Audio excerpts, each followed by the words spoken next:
अहिल्यानगर जिल्ह्यातील पाथर्डी तालुक्यात असलेल्या भोसे गावातील श्री विठ्ठल रुक्मिणी मंदिराच्या प्रथम वर्धापन दिनानिमित्त मोठा धार्मिक सोहळा आयोजित करण्यात आला होता। गावातील भाविक भक्तांनी दिलेल्या देणगीतून उभारण्यात आलेल्या या मंदिराला 1 वर्ष पूर्ण झाल्याने या सोहळ्याचे आयोजन करण्यात आले होते। या भव्य मंदिरात विठ्ठल रुक्मिणींच्या मूर्तीची प्राणप्रतिष्ठा करण्यात आल्यानंतर 1 वर्षाचा कालावधी पूर्ण झाल्यामुळे भाविकांनी हा वर्धापन दिन उत्साहात साजरा केला। या निमित्ताने संत पंढरी पिंपळगाव वाघा येथील कृष्ण कृपांकित डॉक्टर विकासानंदजी महाराज मिसाळ यांच्या सुमधुर वाणीतून कीर्तनाचा कार्यक्रम आयोजित करण्यात आला होता। कोणी पाहिला असेल की मला माहित नाही, आम्ही दोघांनीच पाहिलं। काय झालं महाराज, आम्ही हार घातला आणि हार घालून त्याचं दर्शन घेण्याकरता उभे राहिलो। उभं राहिल्याबरोबर वरतून फूल पडलं त्याच्या समोर, वरून फूल पडलं। म्हणजे काय, आमच्या पोटामध्ये खरंच भाव होता, काय गोड दिसतोस रे देवा, काय छान दिसतोस नाही। कधीतरी त्याच्याशी बोला ना म्हणत, काय हरकत आहे। घरी त्यांनी सगळ्या लोकांबरोबर बोलावं लागतंय, गप्पा मारावं लागतं। एखादं नाही बोललं तर त्याच्यावर हुसून बसतात लोक, तुला टाइमच नाही मग, अरे तू त्याला काही म्हणतो टाइम नाही बोलायला। देव सुद्धा म्हणत असतात ना, मला इथं उभं केलं, एका नुसता येतो माझ्याकडे बघतो, पाया पडतो, घालायला लगेच ताबडतो, एखादा शब्द बोल ना। देवा कसं उभा राहिला असेल, माझ्याकरता आला, माझ्या गावाकरता आला, फार गोड त्याने रूप धारण करून आला, काय सुंदर त्याने दिसतोस, तुझे पाय दुखत असतील नाही का, तू अवघडून गेला असेल नाही का, युगे 28 विटेवर उभा, एवढ्या दिवसापासून तुला विटेवर उभं केलंय, भक्तांचा त्यांनी सांभाळ करण्याकरिता उभा राहतो, असं त्याच्याशी कधीतरी बोलून पाहिलंय का तुम्ही? खरं सांगतो मायबाप, देवाबरोबर बोलण्याकरिता तुम्ही फार श्रीमंत असले पाहिजे, तुम्ही फार शिकलेले सुशिक्षित असले पाहिजे, तुम्हाला काही डिग्री मिळालेली असली पाहिजे, तुम्ही फार लोकांमध्ये मानवलेले असले पाहिजे आणि तुम्ही संत महात्मे झाले पाहिजे, असं अजिबात नाही। तुम्ही जेवढे लोक माझ्या समोर बसलेले आहात, या सगळ्या लोकांना देवाबरोबर बोलण्याचा अधिकार आहे आणि सगळ्यांमध्ये देवाबरोबर बोलण्याची क्षमता आहे। इथं बसून तुम्ही देवाबरोबर बोलू शकता, माणूस आपल्या मनातले सगळे भाव तुम्ही देवाच्या समोर व्यक्त करू शकता। आज एवढी मोठी संधी आपल्याला प्राप्त झालेली आहे, हे गाढवा पुत्रांना नाही करता येत महाराज, हे आपल्यालाच करता येते। आणि काही वेळेला गाढव पुत्र सुद्धा त्यांनी मनात फार श्रेष्ठ ठरतात, खोटं नाही सांगत। छत्रपती शिवरायांबरोबर पुत्रा होता ना, त्याचं अजून नाव निघतं महाराज वाघ्या। कोंडू काका होते सोमेश्वरगिरी महाराज, सरला बेटावर, म्हणजे मोठे बाबा होते रघुनाथ महाराज मुंबईकर, त्यांची गुरु होते ते कोंडू काका।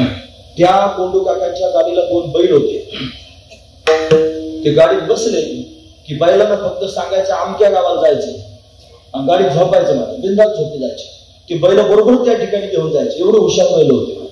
खरं सांगतो, अजून जेव्हा कोंडू काकांनी शरीर सोडायचं ठरवलं, आश्रमामध्ये आतमध्ये अन्न पाणी वर्ज्य झालेलं आहे आणि लोकांची ये जा सुरू झालेली आहे, ते बैल सुद्धा त्यांनी दरवाजाच्या बाहेर 2 बाजूला 2 येऊन बसले आणि बसल्यानंतर त्यांनी चारा खायचा बंद केला आणि ज्यावेळेला आतमधून आवाज आला की महाराज गेले म्हणल्याबरोबर दोन्ही बैलांनी जीव सोडला महाराज जागेवर। सामान्य गोष्ट आहे, त्यांना सुद्धा कळतं आपण माणसं आहोत ना, आपल्याला कळालं पाहिजे ना, आपण देवाबरोबर बोलावं, आपण त्यांनी महाराज परमार्थ करावं, साधू संतांजवळ गेले काय बोलावं, या सगळ्या गोष्टी आपल्याला कळाव्या। कधीतरी कळवळून पांडुरंगासमोर बोलावं महाराज।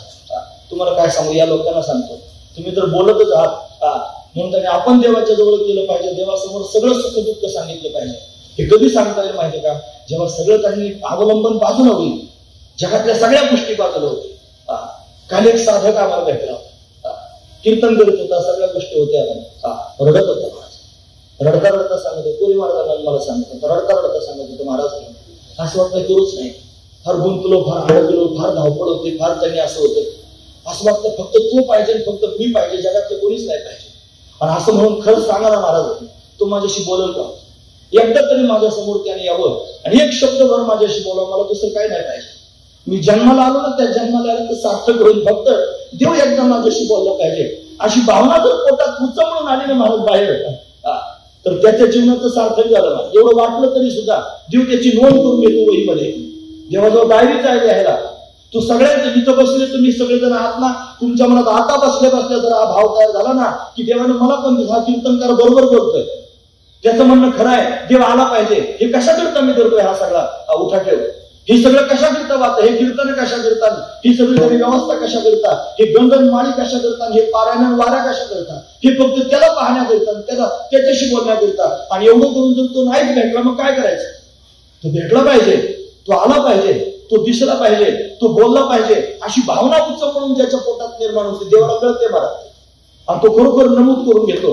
आणि ज्याला खरंच असा छंद लागतो ना, येतो महाराज, येतो बोलतो, भक्तांकरता येतो, त्याला वचन दिलं येणार आहे, येतोच महाराज. तुम्ही अजून ताराबादला जा, महिपती महाराजात दिसत नाहीत, पण अजून महिपती महाराजांकरता येतो.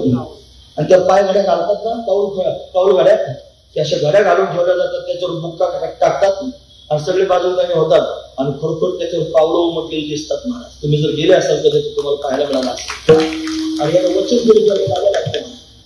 मग याच्याकरता तुम्ही संत महात्मेच झाले पाहिजे, तुम्ही फार शिकले, सवरले, डिग्री मिळवलं पाहिजे, मग तुम्हाला हे कळलं असं नाही. अरे तुम्ही आता सध्या अधिकारी आहात देवाच्या दर्शनाचे, आता सध्या देवाच्या भेटीचे अधिकारी आहात, नवे आता सध्या तुम्ही भक्ती रसाचं पान करण्याचे अधिकारी आहात. म्हणून तर म्हणतात घ्या, तुम्ही सगळेजण घ्या, मी सेवन करतोय, तुम्ही पण सेवन करा, सगळ्यांनी घ्या. काय करा, देवावर प्रेम करा, देवाला माझं म्हणा, देवाला आपलं म्हणा, देवाशी संवाद करा, बोलत राहा. तुम्हाला तो नाही बोलत, अहो किती दिवस नाही बोलणार, तुम्ही बोलत राहा, तुमचं काम करीत राहा. एक दिवस त्याने तुम्ही बोलायचे बंद झाले ना, की तो त्याने जवळ येऊन बोलायला सुरुवात करेल. पहाटे 4 वाजताच नाथ महाराजांजवळ जात होता मला, 4 वाजता. उठ ना नाथा, हे देवा झोपू देणार आहे, नाथा उठ ना, किती वेळ झोपशील, मला करमत नाही रे तुझ्या वाचून. मोठी गोष्ट आहे बाबा. आपण म्हणायला पाहिजे देवा तुझ्या वाचून करमत नाही रे, कधी भेटशील, कधी प्रगट होशील, अशी भावना आपल्या पोटात निर्माण व्हायला पाहिजे. आणि तो देव त्यांना म्हणतोय नाथा तुझ्या वाचून करमत नाही, तू उठ ना रे, बोल ना माझ्याशी काहीतरी.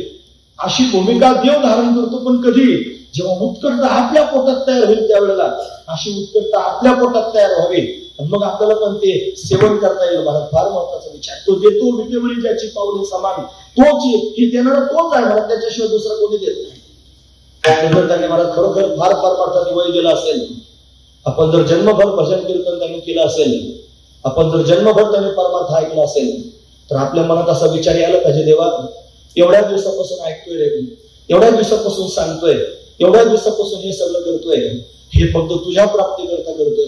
जर नाही आला, नाही जर भेटला तर असंच व्हायला जाईल ना देवाला. हे असंच जर वातावरणामध्ये विस्कळून गेलं, कोणाला सांगू मग, ते जन्म त्यांनी व्हायला जाईल, हातातलं सगळं सुटून जाईल.